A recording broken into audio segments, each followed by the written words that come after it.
नमस्कार साथियों, स्वागत है आपका बीएमजे एकेडमी में। मैं ब्रिज मोहन आपका स्वागत करता हूं। साथियों, मिडाइवल हिस्ट्री के वीडियो सीरीज में हमने अब तक खिलजी वंश की स्थापना तथा उसके संस्थापक जलालुद्दीन खिलजी और उसके बाद अलाउद्दीन खिलजी के बारे में सभी प्रमुख तथ्यों को देखा। आज के इस वीडियो में हम अलाउद्दीन खिलजी द्वारा शासन को सुदृढ़ बनाने के लिए जिन सुधारों को किया गया उसके बारे में पढ़ेंगे। तो आइए दोस्तों, बिना देर के शुरू करते हैं। आर्थिक सुधारों के अंतर्गत सबसे पहले हम देखते हैं राजस्व व्यवस्था। मंगोल आक्रमणकारियों से मुकाबला करने के लिए तथा अपने साम्राज्य को सुदृढ़ करने के लिए अलाउद्दीन खिलजी ने करों में काफी वृद्धि कर दी। हिंदुओं से भूमि कर उपज का 50% यानी 1/2 हिस्सा तथा मुस्लिमों से चौथाई यानी 1/4 हिस्सा लिया जाता था। उसने कुछ नए कर भी प्रारंभ किए, जिसमें से चराई कर, जो कि चारागाहों से लिया जाता था जिनके पास दुधारू पशु होते थे, और घरी कर, मकान या घर जिनका होता था उनसे लिया जाता था। अलाउद्दीन खिलजी के आर्थिक सुधारों में सबसे महत्वपूर्ण सुधार भूमि सुधार था, जिसमें उसने भूमि की माप करवाई और उसी के आधार पर लगान की वसूली की गई। दिल्ली सल्तनत का यह पहला सुल्तान था जिसने भूमि की पैमाइश करवाई और उसी के अनुसार लगान तय किया। सल्तनत काल में भूमि मापन को मसाहत कहा जाता था।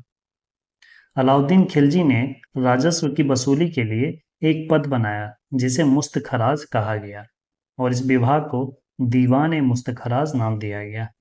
यह प्रश्न भी कई बार पूछा गया है कि दीवान मुस्तखराज नामक विभाग की स्थापना किस सल्तनत शासक के द्वारा की गई थी। तो इसका उत्तर होगा अलाउद्दीन खिलजी द्वारा। अलाउद्दीन खिलजी ने करों की वसूली के लिए कठोर नियम बनाए और इस व्यवस्था को लागू करने के लिए उसने योग्य तथा ईमानदार अधिकारियों को नियुक्त किया। करों की वसूली का कार्य उसने सेना को सौंपा। सैनिक बड़ी ही कठोरता और निर्दयता से कर वसूलते थे।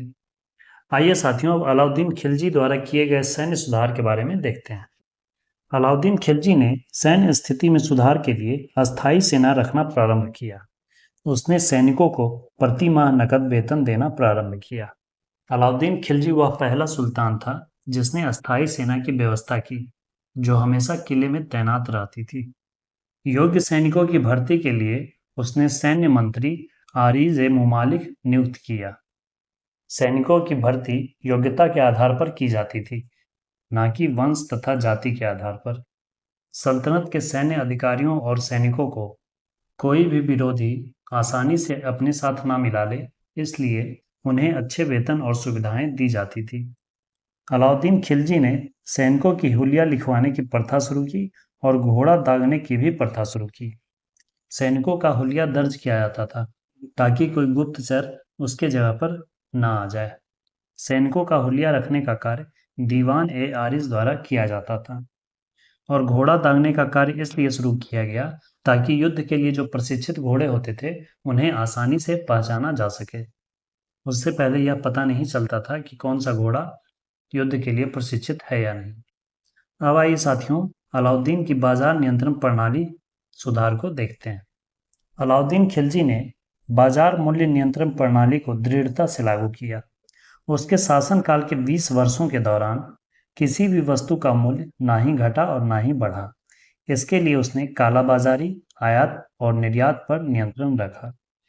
अलाउद्दीन खिलजी ने इसे सफलतापूर्वक नियंत्रित किया। अलाउद्दीन खिलजी ने जीवन निर्वाह की आवश्यक वस्तुओं के मूल्य को मांग तथा पूर्ति के नियमानुसार घटने तथा बढ़ने नहीं दिया, बल्कि उनका मूल्य अस्थायी कर दिया। अलाउद्दीन खिलजी ने सभी आवश्यक वस्तुओं का मूल्य बहुत ही कम कर दिया, जिससे गरीब से गरीब व्यक्ति भी अपना गुजारा कर सके। अलाउद्दीन खिलजी की सरकार द्वारा निर्धारित मूल्य का दृढ़ता से पालन किया गया। अलाउद्दीन खिलजी ने माप तौल में भी बेईमानी को रोका। कोई व्यापारी जितना वजन की बेईमानी करता था, उसके शरीर से उतना ही वजन का मांस काट लिया जाता था। उसने बाजार को 4 अलग-अलग वर्गों में बांटा था, जिसमें पहला था खाद्यान्न बाजार, जिसमें फसलों की बिक्री होती थी। किसान अपने फसल लाते थे और इस बाजार में बेचते थे। दूसरा था निर्मित वस्तु बाजार, बनी बनाई वस्तुओं का बाजार, जैसे कपड़े, फर्नीचर इत्यादि। दैनिक वस्तुओं का बाजार, प्रतिदिन प्रयोग में आने वाली वस्तुओं का बाजार। और चौथा था पशु गुलाम बाजार, जिसमें पशुओं तथा गुलामों की खरीद बिक्री की जाती थी। बाजार संचालन की पूरी व्यवस्था सदर-ए-रियासत नामक अधिकारी करता था। बाजार नियंत्रण प्रणाली को सफल बनाने के लिए अलाउद्दीन खिलजी ने योग्य तथा ईमानदार लोगों को नियुक्त किया। बाजार का सबसे बड़ा अधिकारी सदर-ए-रियासत होता था, जिसकी नियुक्ति सुल्तान द्वारा की जाती थी। सदर-ए-रियासत के अधीन 3 अधिकारी होते थे। पहला शाहना, जो कि निरीक्षक या दरोगा होता था। दूसरा बरीद, जो कि गुप्तचर अधिकारी होते थे।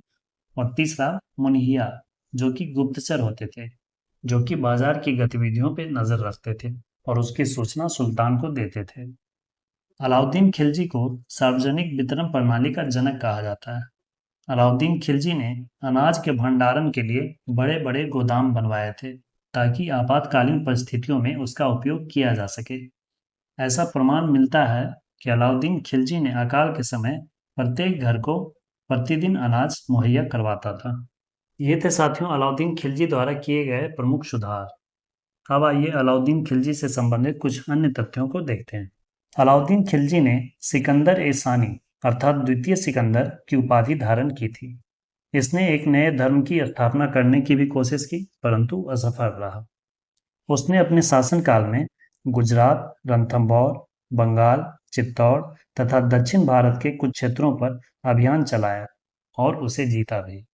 गुजरात पर आक्रमण के दौरान ही वह मलिक कफूर को 1000 दिनार में खरीदा था। इसीलिए मलिक कफूर को 1000 दिनारी भी कहा जाता है। यह एक किन्नर था। अलाउद्दीन खिलजी के दक्षिण भारत के अभियान में मलिक कफूर ही सेनापति था। दक्षिण भारत पर अभियान के लिए उसने मलिक कफूर को ही सेनापति बनाकर 1307 ईस्वी में भेजा। इसने देवगिरी पर पुनः आक्रमण किया और यादव वंश के क्षेत्र पर कब्जा किया और साथ ही तेलंगाना और पांड्य क्षेत्र पर भी अधिकार कर लिया।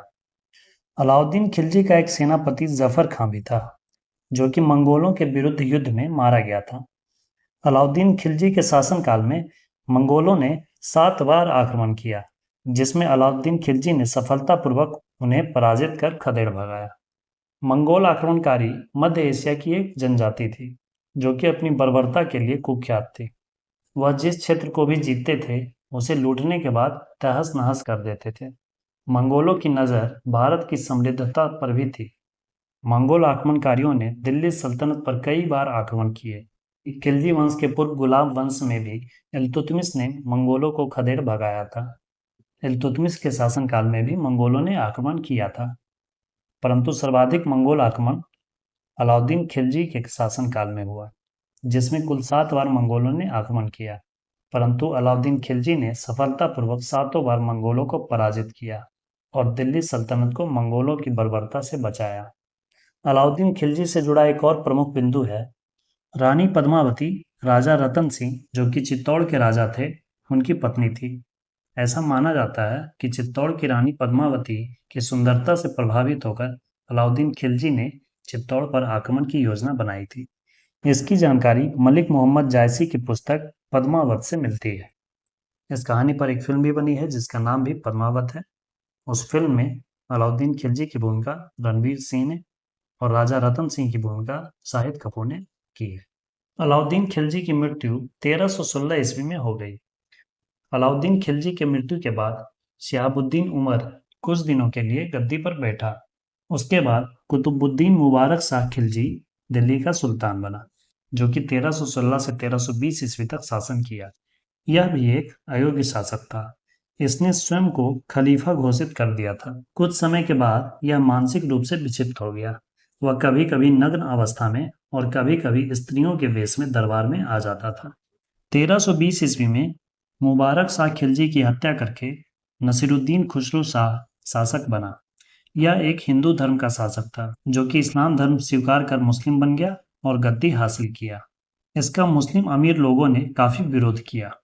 इसलिए गयासुद्दीन तुगलक, जो कि अलाउद्दीन खिलजी के सैन्य अभियानों का अध्यक्ष था, उसने नसीरुद्दीन खुसरो शाह की हत्या की और खिलजी वंश का अंत किया और दिल्ली सल्तनत पे तुगलक वंश की स्थापना की। साथियों, अगले वीडियो में हम गयासुद्दीन तुगलक के उत्कर्ष तथा तुगलक वंश की स्थापना के बारे में पढ़ेंगे। साथियों, वीडियो कैसी लगी अपना फीडबैक ज़रूर कमेंट करें और साथ ही अपने दोस्तों और स्टडी ग्रुप्स में शेयर भी करें। वीडियो को अंत तक देखने के लिए धन्यवाद दोस्तों। मिलते हैं अगले वीडियो में इसके नेक्स्ट टॉपिक के साथ। जय हिंद, वंदे मातरम।